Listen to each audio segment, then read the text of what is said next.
Olá, bora mergulhar de cabeça na engrenagem das políticas públicas aqui no Brasil. O nosso foco hoje é entender essa relação que é complexa, mas super fundamental, entre o governo e a sociedade. E claro, um salve mais do que especial para toda a galera concurseira. A gente sabe que a jornada é puxada e este material foi pensado justamente para ser aquela ferramenta poderosa nos estudos. Então, papel e caneta postos e vamos nessa. Então, vamos lá. A grande pergunta que guia a nossa conversa de hoje é a seguinte: por que será que a gente vê políticas que dão super certo e outras que, bom, nem tanto? A chave para isso, como a gente vai ver, está na capacidade de conexão, tanto dentro da máquina do governo quanto dele com a sociedade. Para a gente entender o quadro completo, vamos começar de dentro para fora, sabe? Aqui na nossa primeira sessão, a gente vai decifrar o que é essa tal de articulação e por que ela é o verdadeiro motor da eficiência do governo. Olha, articulação no fundo é a capacidade de fazer as várias partes do governo conversarem e trabalharem juntas, de forma afinada. Pensa numa orquestra, de verdade. Cada instrumento tem seu papel, mas é a coordenação que cria a música. Sem isso, o que a gente tem é só barulho, sabe? É dinheiro jogado fora e ações que não chegam a lugar nenhum. Beleza, agora que a gente já entendeu a ideia geral, vamos aprofundar um pouquinho. Existem 4 tipos principais de articulação, que, olha, são fundamentais de dominar. Vamos ver como cada um funciona na prática. Mas antes da gente seguir, uma dica que vale ouro para não confundir os conceitos. Anota aí. Intra quer dizer dentro. Inter significa entre. Parece simples, né? Mas guardar isso vai fazer toda a diferença para o que vem agora. Bom, o primeiro tipo é a articulação intragovernamental. Ela acontece quando órgãos diferentes do mesmo nível de governo precisam trabalhar juntos. É uma cooperação horizontal, todo mundo no mesmo patamar. E como é que isso funciona na vida real? Imagina só uma política de combate à violência. Ela só vai ser de fato eficaz se o Ministério da Justiça e o Ministério das Mulheres atuarem em conjunto, né? Outro exemplo, o orçamento. O governo não consegue executar nada se o Congresso não aprovar. Isso, pessoal, é a pura articulação intragovernamental em ação.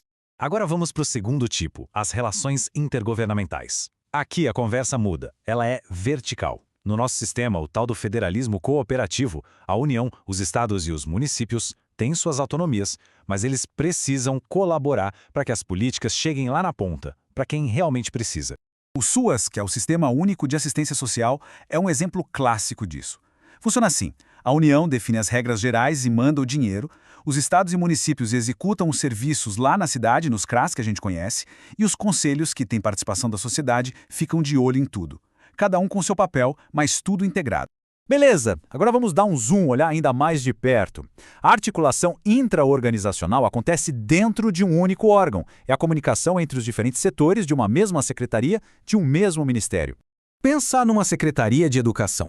Não adianta nada ao setor que cuida do currículo criar um material didático incrível se o setor de formação não treinar os professores para usar esse material, e também não adianta se o de gestão escolar não der as condições para isso ser aplicado na sala de aula. Percebe? A falta dessa sintonia interna bota todo o resultado a perder. E para fechar os 4 tipos, temos a articulação interorganizacional. Aqui a coisa vai além dos muros do governo. Envolve parcerias com diferentes tipos de instituições. Podem ser outras entidades públicas, ONGs, universidades e até empresas privadas. O Programa de Alimentação Escolar é um exemplo fantástico. Ele só dá certo porque o Ministério da Educação, que cuida das escolas, trabalha junto com o Ministério da Agricultura, que ajuda na compra de alimentos da agricultura familiar, e também com o Ministério da Saúde, que define o que é nutricionalmente adequado.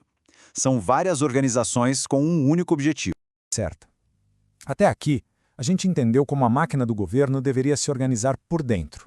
Agora, na nossa terceira sessão, vamos olhar para fora. Chegou a hora de falar da participação da sociedade. E olha, essa frase diz tudo.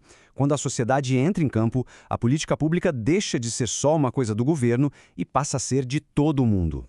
Isso traz legitimidade, traz transparência e, claro, muito mais eficácia. Tá, mas como é que essa participação acontece de verdade? A nossa Constituição de 88, a famosa Constituição Cidadã, foi esperta e já previu alguns mecanismos para isso. Então agora, na seção 4, vamos conhecer os 3 canais principais. São eles os conselhos de políticas, que são grupos permanentes que fiscalizam áreas específicas, tipo saúde e educação. Depois, as conferências, que são grandes encontros para debater e propor novas ideias. E, por fim, o orçamento participativo, em que a própria comunidade ajuda a decidir onde uma parte do dinheiro público vai ser gasta. E agora a gente chega no ponto em que tudo se conecta. Na seção 5, vamos juntar as peças do quebra-cabeça. O que será que acontece quando a gente une uma máquina pública bem articulada com uma sociedade que participa ativamente? O resultado tem nome: governança colaborativa. Então, o ponto central é esse aqui. Governança colaborativa é o modelo de gestão que o mundo moderno pede. Não é mais o governo decidindo tudo sozinho, de cima para baixo. É o governo construindo as soluções junto com a sociedade, com base no diálogo e na parceria. E, gente, o nosso SUS é talvez o maior exemplo disso no mundo todo. Ele funciona com uma articulação intergovernamental fortíssima. A participação da sociedade acontece para valer nos conselhos de saúde, que têm poder de decisão. E a governança colaborativa se torna real quando os cidadãos, através desses conselhos e de audiências públicas, ajudam a definir os rumos da saúde no nosso país. Ufa, foi bastante informação, eu sei. Para a gente fechar com chave de ouro, na nossa sexta e última sessão, vamos fazer aquele resumão focado, sabe? Com os pontos que mais caem em prova. Hora de pegar o marca-texto.